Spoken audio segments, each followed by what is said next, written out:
राधा वल्लभ जी के यहाँ एकादशी व्रत नहीं मनाया जाता। कृपया एक दो पंक्ति में ही इसका सारगर दिक्कत जानना है। पहली बात यह है कि हमारी निकुंज की उपासना है। निकुंज में राधा चरणारविंद प्रधान बात है। दासी भाव की उपासना, सहचरी भाव की। हम श्री जी की दासी हैं, समझना, श्री जी की दासी। और आठों पहर सेवकाई में रहना है श्री जी की। उनको भोग लगा। हम भक्त नहीं हैं, हम संत नहीं हैं। समझ में आ रहा ना? संत और भक्त में शास्त्र और वैष्णव शास्त्रों का पूर्ण शासन होता है। हमारे ऊपर शासन वृंदावनेश्वरी का है। भगवत ऋषि जी कहते हैं, नवल किशोर उपासना, जुगल मंत्र को जाप, जुगल मंत्र को जाप, वेद रसिकन की बानी, श्री वृंदावन धाम, इष्ट श्यामा महारानी, प्रेम देवता मिले बिना सिद्धि होय न कारज, भगवत सब सुख दान प्रगट भय रचकाचारज। जो हमारी नवनिवृत्त निकुंज की उपासना है, इसमें राधा दास्य की प्रधानता है। अब हम अपनी स्वामिनी जी को प्रतिपल लाल लड़ाते हैं, स्वामिनी जी को भोग लगाते हैं। अब उस भोग में जो स्वामिनी जी ने पाया है वही हम उनका उच्छिष्ट पाएंगे। एक शीत प्रसाद पाने में करोड़ करोड़ एकादशी का फल प्राप्त होता है।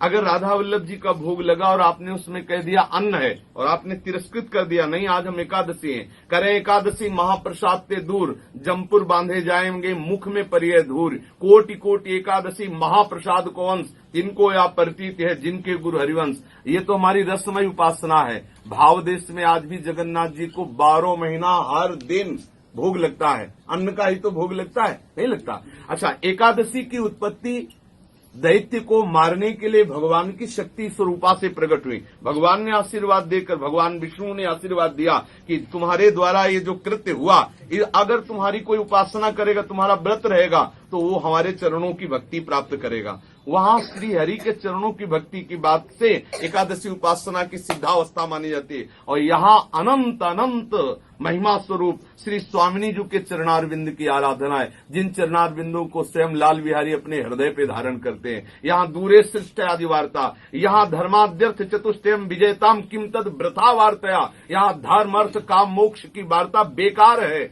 यहाँ प्रिया लाल के चरणारविंद के प्रेम की बात है। विधि निषेध नहीं दास अनन्य उत्कट बद्धारी। श्री प्यारी जी को भोग लगाया, प्यारी जी को लाल लड़ाया, प्यारी जी के चिंतन में, प्यारी जी के दुलार में आठों पैर। इसलिए हमारे यहाँ एक ही व्रत है, ज्ञान धर्म व्रत कर्म जीते सब काहू में नहीं मोहि प्रतीति, रसिक अनन्य निशान बजायो एक श्याम श्यामा पद प्रीति। यहाँ भाव देश में डूब गए, कई दिन भोजन नहीं हुआ, बात अलग, लेकिन जब होश आएगा तो श्री जी को भोग लगाएंगे। और जो भोग लगाएं, अब कहते आज फल का ही भोग लगाओ, तो क्यों भोग लगाएं?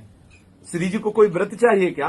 श्री जी को कोई अनुष्ठान चाहिए क्या? तो अब श्री जी के लिए हम रोज पकवान लगाते हैं, रोटी सब्जी कढ़ी लगाते हैं, तो आज हम फल क्यों लगाएं? तो जब श्री जी को हम अन्न का लगाते हैं तो हम फल क्यों पाएं? हम जो प्रसाद है, प्रसाद में ना अन्न है ना फल है, वो सिर्फ प्रसाद है। अगर एकादशी के दिन वो अन्न है तो द्वादशी को प्रसाद कैसे हो जाएगा? आज हम प्रसाद को कह रहे हैं अन्न है, तो कल वो प्रसाद, कल भी वो पदार्थ ही रहेगा, प्रसाद नहीं होगा।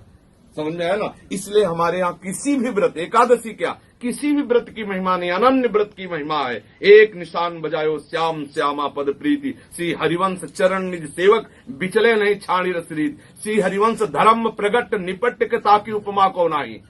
ये धर्म सबसे श्रेष्ठ महाप्रेम रस स्वरूप है। और वेदों का भी त्याग करने पर जिस अनुराग का अनुभव होता है, उस अनुराग का सार अनुराग वृंदावन का नित्य विहार है। इसीलिए स्वामी जी महाराज की उपासना में कटिया स्थान में आप देख लीजिए, ना कोई ग्रह, न कोई नक्षत्र, न कोई व्रत, न कोई उपवास, एक ही बात है, आठों पैर कुंज बिहारी श्री हरिदास श्यामा श्याम को लाल। इधर ग्रहण पड़ रहा होता, तटिया स्थान में पंगति लग रही होती है, धज्जियां उड़ा दी हर विधान की, प्यारी जी और प्यारी जी के प्रेम में हनुमत। ये वृंदावन नित्य विहार रस है, ये महाप्रेम रस की उपासना है।